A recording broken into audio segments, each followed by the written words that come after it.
Good morning. 이정은 씨. Good morning. Thank you for being today with us at 8 o'clock. We have the pleasure to report on the 3 workshops. The workshop on energy that took place yesterday afternoon, the workshop on finance, and the workshop on China. I would start. I'm Marie-Claire Aoun. First, to present myself, I'm Marie-Claire Aoun, the director of the Center for Energy at IFRI, and I have the pleasure to report on the workshop 1 on energy, who focused yesterday on the economic, geopolitical, and technological challenges faced by the energy sector. The workshop was chaired by Bertrand Badré, Managing Director and Group Chief Financial Officer of the World Bank.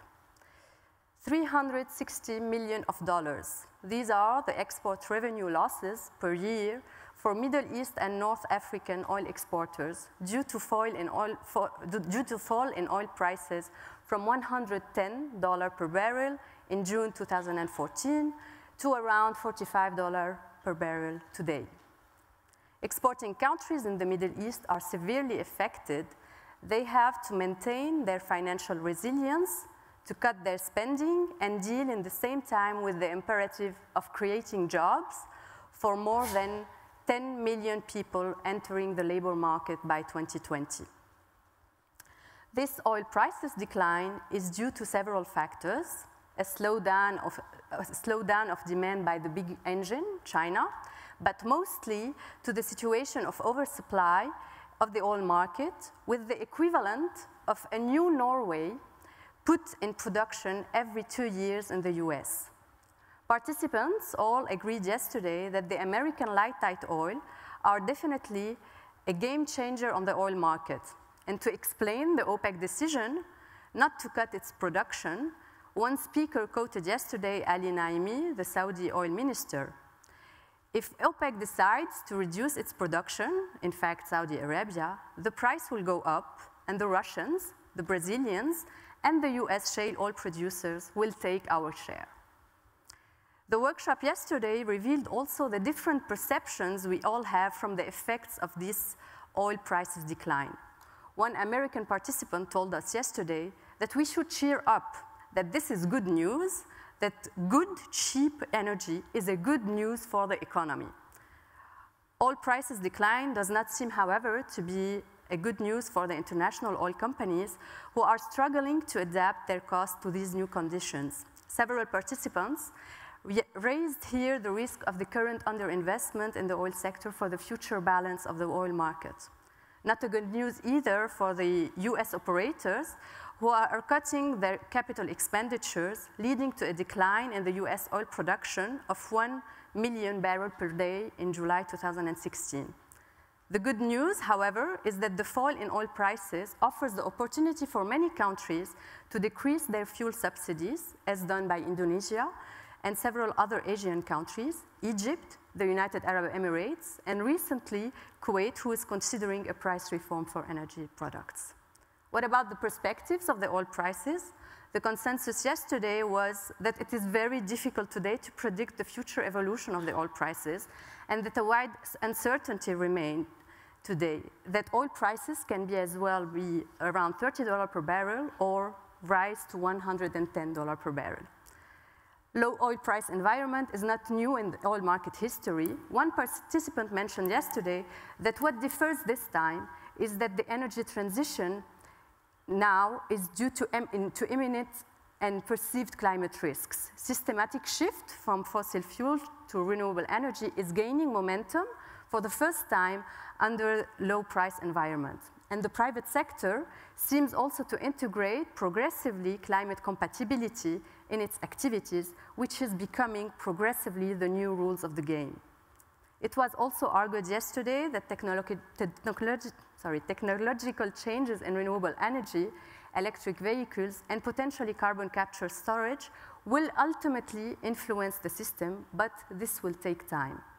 In the meanwhile, oil companies are adapting to these new environmental conditions and are calling for an increased role for gas in the energy transition, as it is the lowest emitting fossil fuel. But for this, we need a carbon price, which is still a deep priority today. We also discussed yesterday the challenges of energy security in the current context in the Middle East. It was mentioned that Asia should adopt the same European approach, combining energy security and energy sustainability. Participants also argued that energy is fundamental for economic development, and the emphasis should be put further on access to energy. Energy can even, in some cases, be seen as a vector for peace, thanks to the linkages it created between the regions. And in this changing and threatening environment, COP21 will not be an easy exercise.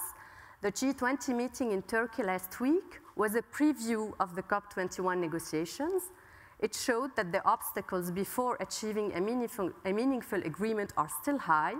Two main obstacles remain: the request of industrialized countries to establish review mechanisms and monitor progress made, and the second obstacle, a wide mobilization on the financing flows from the industrialized to the developing country. So there is still much to do in Paris in 8 days to achieve a climate agreement. Thank you very much.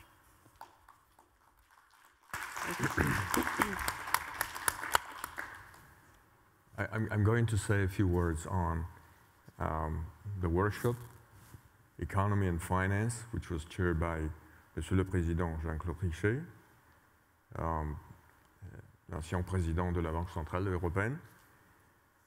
And let me, because this is, yes, it should be done, to mention the members of the panel.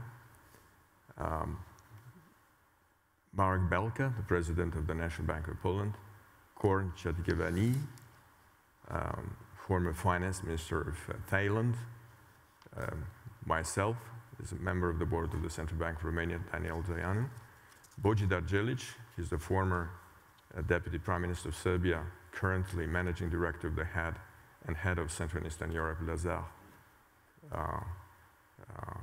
Frère, Akinari Hori, former Deputy Governor of the Bank of Japan, and currently Special Advisor to the Cannon Institute for Global Studies, John Lipsky, Senior Fellow of the Foreign Policy Institute at Johns Hopkins University, and former First Deputy Managing Director of the IMF, Monsieur Jean-Pierre Roth, Chairman of the Cantonal Bank of Geneva. Now, the workshop focused on, had 3 chapters. The first one, the state of the global economy, global economic dynamics. The second chapter, which was not initially envisaged, but which occupied, I mean, it's a substantial chunk of our time. It was about monetary policy idiosyncrasies. And finally, the state of finance reform. When it comes to the state of the global economy, and I'm trying to escape my intellectual prejudices to be as balanced as possible, what was, in a way, it was a signal that things are not so bad, is that numbers do not look so badly if they consider longer-term trends. But at the same time, one has to accept a reality that the forecast of the IFIs, as has been the case in recent years when they have been always invalidated by dynamics, show that there's going to be lower economic growth rates in the immediate period to come as the initial forecast. What does it indicate? There is still much for us. It gives us food for thought. One has to link it with what some people call secular stagnation, with the lack of investment. The lack of the investment deficit is quite a worry for all of us. Investment rates have plummeted all across the industrial world, and there are numbers which were not necessarily mentioned yesterday, but the OECD pieces of analysis, what the Economic Commission does, and what the IMF and the World Bank do, show that investment ratios have come down quite dramatically in the industrialized world. It's happening in other parts of the world. And the big question, I think, here, which was both explicitly and implicitly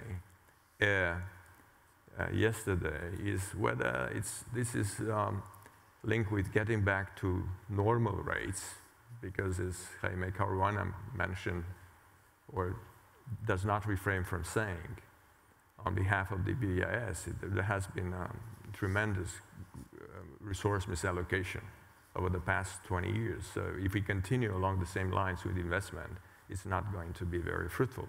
On the other hand, as several participants emphasized yesterday, is that if we do not invest sufficiently, on one hand, we cannot have higher economic growth rates. We may continue economic slowdown. On the other hand, which maybe is more significant, is that we won't be able to capitalize on the new technologies. Although it might be also the case that investing in the new technologies might not demand so much investment per se as we used to do when, for example, one invests in infrastructure and so on and so on.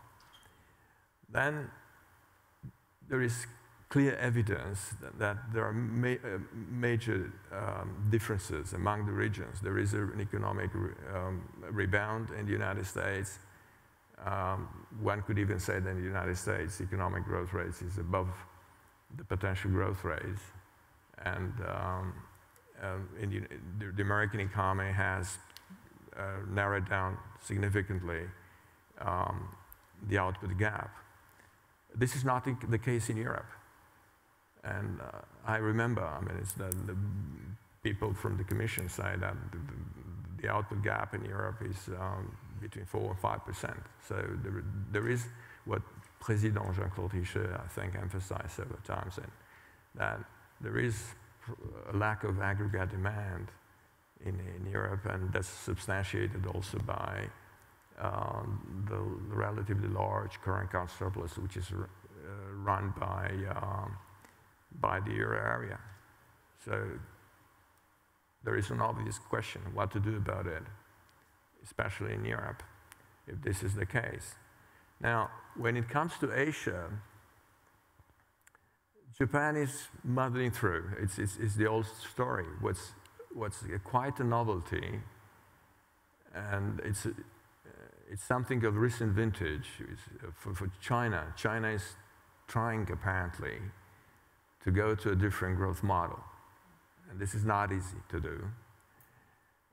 It's not easy for China as a very growing economy in the global space, but also there are implications for the global economy. I mean, this change of the growth model, there are regional implications. What's the impact on other economies in Asia? Another policy dilemma, and which we've seen that it's of major concern in the emerging economies of Asia, is, do we need to go to another growth model? This is also a big question.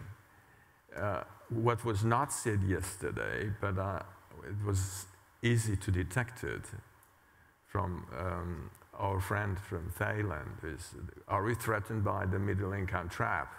Because if we do not continue to grow as we used to, then we have a problem. It will be very hard to catch up. Secondly, there are worsening conditions in the global economy, and if we do not grow, we will have a very hard time explaining to a very restive population. I mean, how does it come? Then we cannot continue our growth rates. Now, another big issue in our debate was secular stagnation, whether there is such a syndrome. And this is a very topical issue. It's very intensely researched, and there is much debate about it. There were several lines of reasoning put forward yesterday. One was linked with our colleague and our friend from Japan. He alluded to the economic reconstruction after the Second World War. There is another argument which talks about, which brings forward the demographic issue. And demography is a huge challenge in the industrialized world, but also in emerging economies. There is declining productivity, but declining productivity is not something recent. Again, if one looks at the long time series, there has been declining productivity, both of total factor productivity, but also of labor productivity. There are structured trends at work, and this is linked with technology also. And although one could argue, how does it come? I mean, some people talk about an industrial revolution. How can you think about technology as something which may foster secular stagnation? And here we have not touched upon sufficiently, I believe, but because this is a hugely interesting issue. There are people, there are leading economists who say, no, the kind of technologies, the new technologies are not going to usher into a new industrial revolution. I mean, the digital world is not going to change economic dynamics, and Bob Gordon is one of those, but there are others. So if one also thinks that, which was said yesterday, at that overhang, Ben Rogoff is one of the proponents of this thesis, and combines with the balance sheet effect, which is also something which has to be considered. The big size of public-private debts is having an impact on the propensity to save and also to invest, clearly. Then one can figure out, I mean, it's explanations of what drives economic growth to what drives an economic slowdown for the years ago, which might not be necessarily bad if we think about climate change. This is also something we have to consider. We might be addicted to very high economic growth rates. And finally, I would mention a few symptoms of difficulties, not to say a crisis, but big difficulties in our economies. We still rely on unconventional methods in policy making, which is very, very unusual, very unusual. I mean, for so many years to rely on unconventional measures, and it's not clear to us what the unintended consequences might be. For example, the BIS experts warn us, keep warning us about bubbles in the making, and we see the prices of assets, financial assets, are going to the skies, and clearly there is we continue resource misallocation by investing in some. One of the participants said that about resource misallocation, unfortunately, that companies stay on piles of cash. There is not much investment, and this is the worry. And it shows enormous risk aversion and fear about the future. There is no confidence. This also was linked with the issue of trust. But trust is multidimensional. Are we talking about the relationship between governments and people, between what? The lack of trust in the future. We also have strained societies against the background of rising income inequality. And we also have rapidly growing populism and demagoguery. This is also an issue, and we know it in Europe, with a very fast, rapidly changing political landscape, which should worry us. Now, the second chunk of our discussion was about monetary policy issues, and here, although I have refrained from mentioning names, but I still want to point out what Marek Belka said, that the QE's programs although they had probably, and this view I share, that the QE's programs, quantitative easing, have helped to rescue the financial sectors. They have amplified the power of finance over the real economy. And this is what we have to think deeply about for the period to come. But probably this is inevitable because policymakers, they face trade-offs and very, very difficult policy dilemmas. Central banks have rescued banking sectors, clearly, but central banks have turned into a factotum. There is so much people are asking from central banks to do. And there has been a sort of fiscal dominance because central banks have taken over much more than the mandates put the onus on or ask them to do.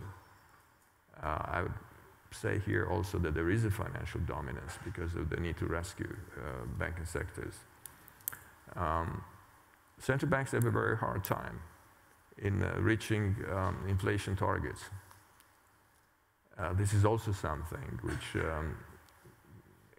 it's mind-boggling for central banks because there has been such huge quantities of liquidity introduced in the system, and in spite of that, so the liquidity trap, Keynes' key concept, the liquidity trap is operating still very clearly and very powerful. There is divergence between what the Fed is planning to do and what the ECB is planning to do. And policy dilemmas continue to be big for central banks. Now, when it comes to finance, we hadn't had enough time probably to talk about the reform of finance, but there is a reform of the regulation and supervision of finance. The G20, and this is something which was strongly emphasized by Mr. Trichet, is that one should not underestimate that there is a substantial amount of policy coordination being done in the framework of the G20, with the Financial Stability Board. The total loss absorptive capacity, not only as a concept, but a concept which is going to be operationalized, is a fruit of this sort of policy coordination. The concept itself poses, its question. It's not clear that it's going to be the savior, and the effective measure to deal with the too big to fail. It might be that because of the size of major actors in the global economy, a lend of last resort will continue to be badly needed in spite of raising capital and liquidity requirements. There was also a mention of something which sometimes is underestimated by people when examining how does it come or trying to judge why the US was more capable of cleaning up the slate as against Europe. We should not forget that capital markets play a much bigger role in the American economy as against in Europe. In Europe, we rely on banks for 80% of our funding. This is why it's been so hard to clean up the slate. The Glass-Steagall Act was also mentioned, and that there is a problem with universal banking. It's hard to manage complexity and very large entities, and there are trends. What's happening in Switzerland, what's happening in the UK, what's happening most recently with Deutsche Bank, and it shows that people are thinking about it and are trying to adapt. And finally, and then put a stop on my presentation, is that there is a culture issue. Banking has to change, and it has to change both physiologically but also culturally. There is an ethical issue, the way banking treats the rest of the economy, citizens at large. And I'll stop on this now. Thank you.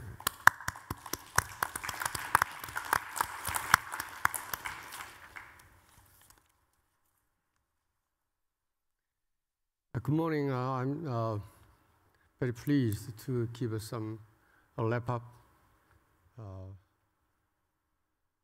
of the workshop on China. We have 6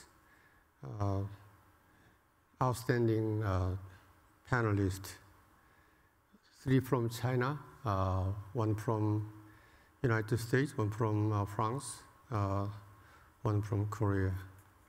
From Chinese side, Jia Jingguo, the Dean of the Foreign Affairs School in Peking University, and Zhang Wenling, Director of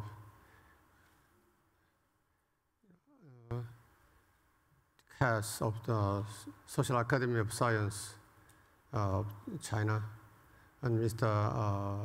Qiao Yide, Secretary General of the Shanghai Development Research Foundation. And US side, Professor Richard Cooper of Harvard University, and Park Tae-ho from Korean side, who was Trade Minister. And also Michel Fouché from France, who served as a policy planning director of Ministry of Foreign Affairs of France.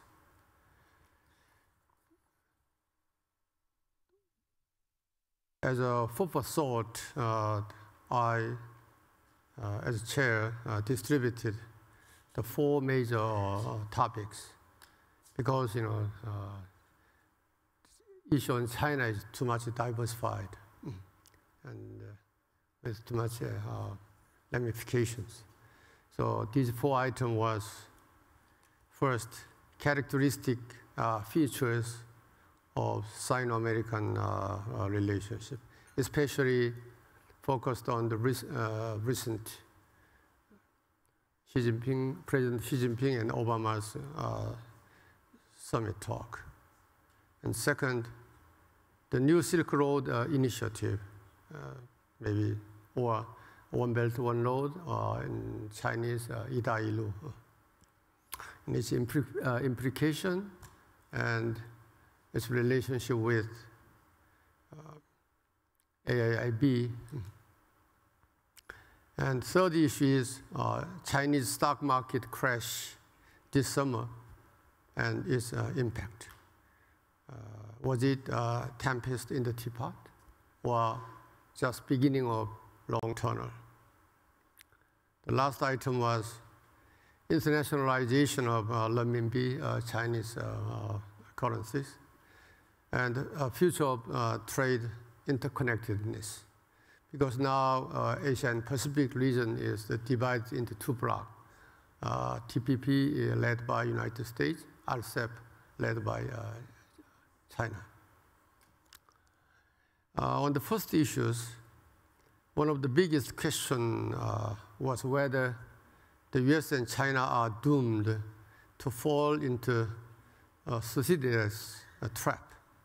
The whole American anxiety about China's increasing power evolve into animosity or armed conflict. But despite rising naval tensions in the South China Sea between 2 powers, Chinese scholars observed that it appears almost unlikely that this tension will lead to armed conflict. And there are still more opportunities for cooperation than confrontation. And we had more discussion, such kind of optimistic view will be possible even mid and long-term time frame. Because as of now, US enjoy absolute predominance in naval military capacity. but maybe 20 or 30 years later, so the situation might be different. But Chinese side emphasized that it's very unlikely for two countries to appeal to the armed conflict. And during the Washington summit last September, President Xi Jinping and Obama agreed to improve air-to-air safety and crisis communication, establishing more confidence-building measures such as these will help reduce military tension in the long run. And we also paid attention on the fact that China and the US appear to have found some common ground in the global multilateral arena, especially in the area of engaging in cyber sector against private sector target, and also some coordination and environmental degradation. As chair, I mentioned some specific and the specific the coordination between US and China on the future COP21 climate changes negotiation. Unlike the failed COP15 conference in Copenhagen 6 years ago, at that time, US and China was standing on the way to make some final outcome deal.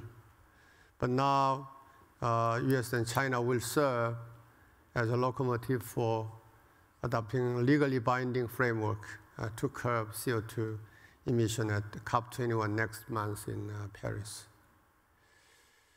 And some panelists argued on the issue of the new type of major power relations during the recent summit talk. Even though President Obama did not make any immediate comment on the concept, still we have to, the new concept deserve our attention. In that sense, as middleman between China and United States, I suggested that this concept is important because it was suggested by China for the first time. This is different from the well-known concept G2, or responsible stakeholders, or the Beijing Consensus, which was coined by outside world. And there was some tacit, convergence of idea.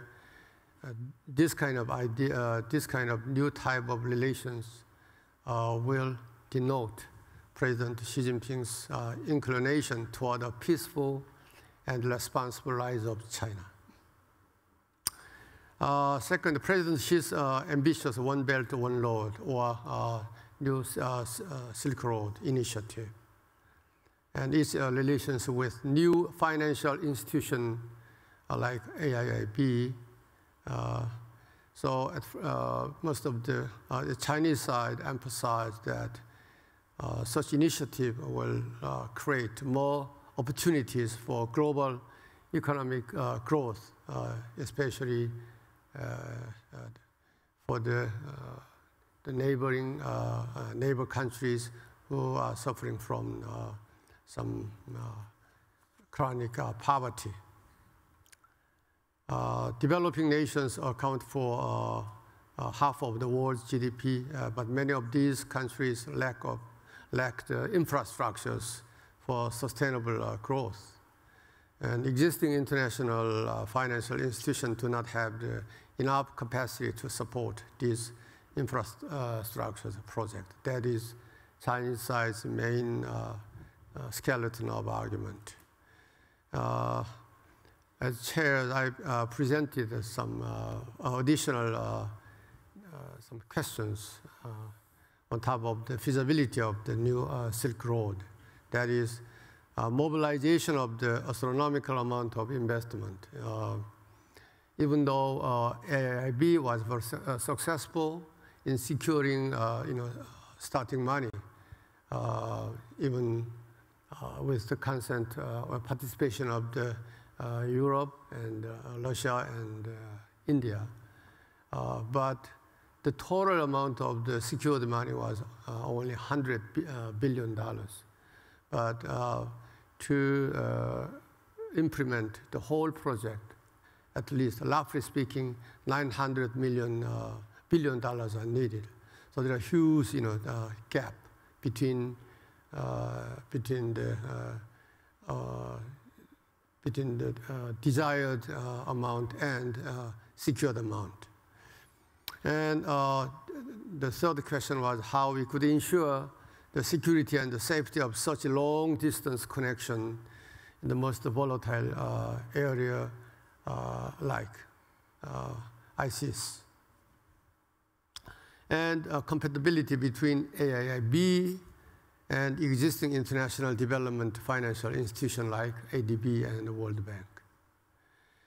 In response, some panelists pointed out that One Belt, One Road is a very flexible and pragmatic framework without any pre-designed or preset agenda or architectures. So which means that China is open to a variety of different ideas and design and skeleton. And then this is not a medium or short-term project.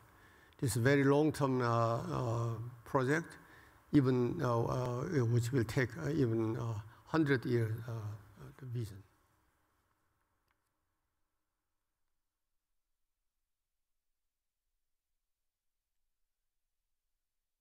In Europe, the United Kingdom decision to join AIIB triggered an avalanche of European participation.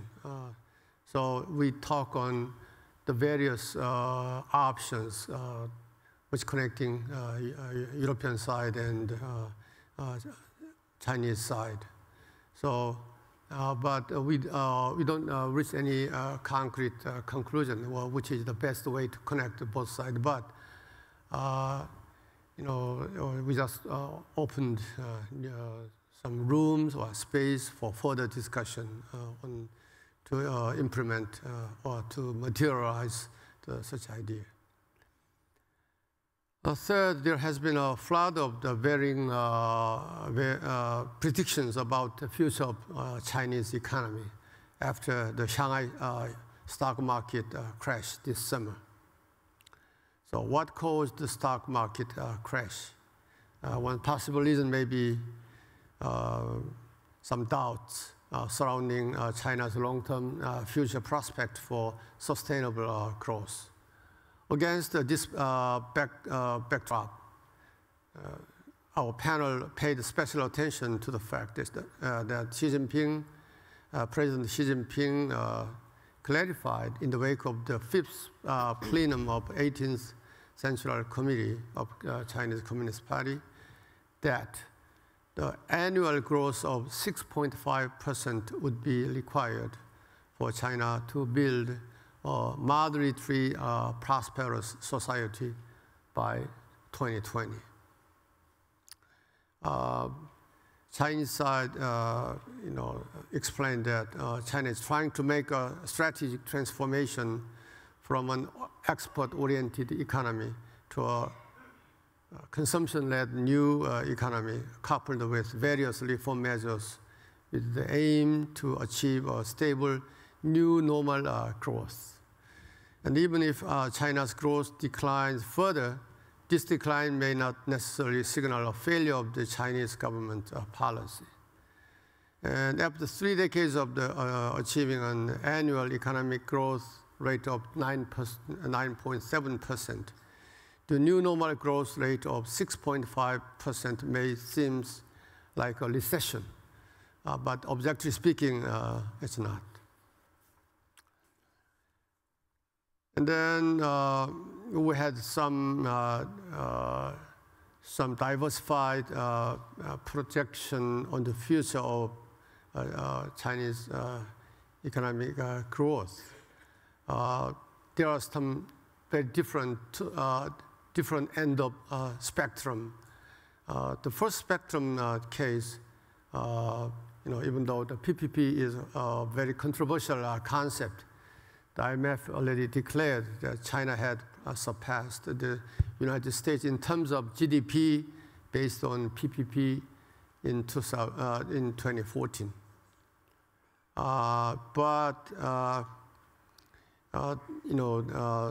Some participants pointed out, 6 structural reasons why China will suffer from a persistent economic decline. Both sides, we agree that both argument has its own merit. And then such kind of diversified argument entails further discussion and studies. The fourth, China appears to be making a significant progress toward the internationalization of the renminbi, the Chinese currencies. In just 8 days, the IMF will formally decide whether to include the renminbi in the SDR basket of IMF as part of its quinquennial review. As you know, the decision will be based on whether China meets 2 criteria. First, being a major exporter, and second, the currency must be freely usable. The meaning it should be widely used and traded around the world. One of our speakers pointed out that only Chinese side mentioned on that issues, there are some serious, the gap of the cognition on Chinese financial reform and measures. So it was very eloquent and persuasive, examples. But at the same time, one of our speakers pointed out that only 3% of Chinese stock market is open to foreigners, which create psychological resistance in the recognizing renminbi as a reserve currency.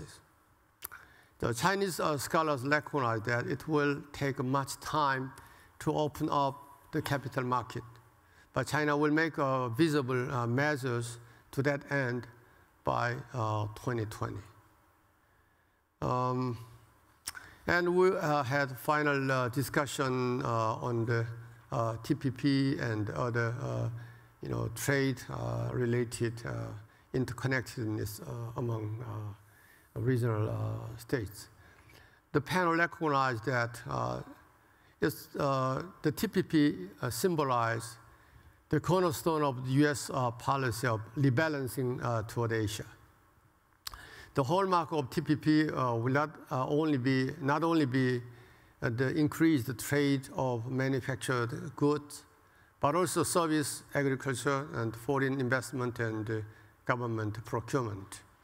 Then we have some clear recognize that there is some clear distinction between traditional FTA and the TPP. And then some of our panelists raised, based on invaluable lessons from Chinese accession to WTO 14 years ago, China should utilize this good chance of being TPP, and thus maybe even could be utilized to promote and expedite the domestic reform, in various formats.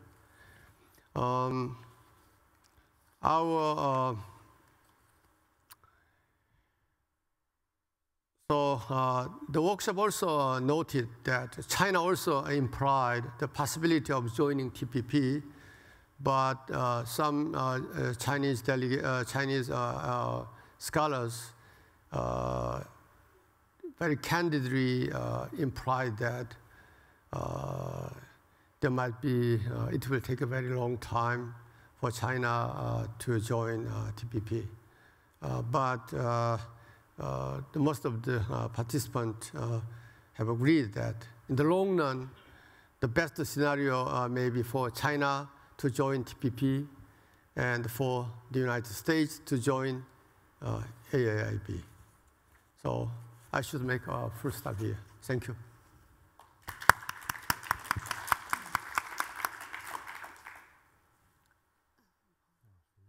Well, thank you very much. We don't have time for questions, so thank you.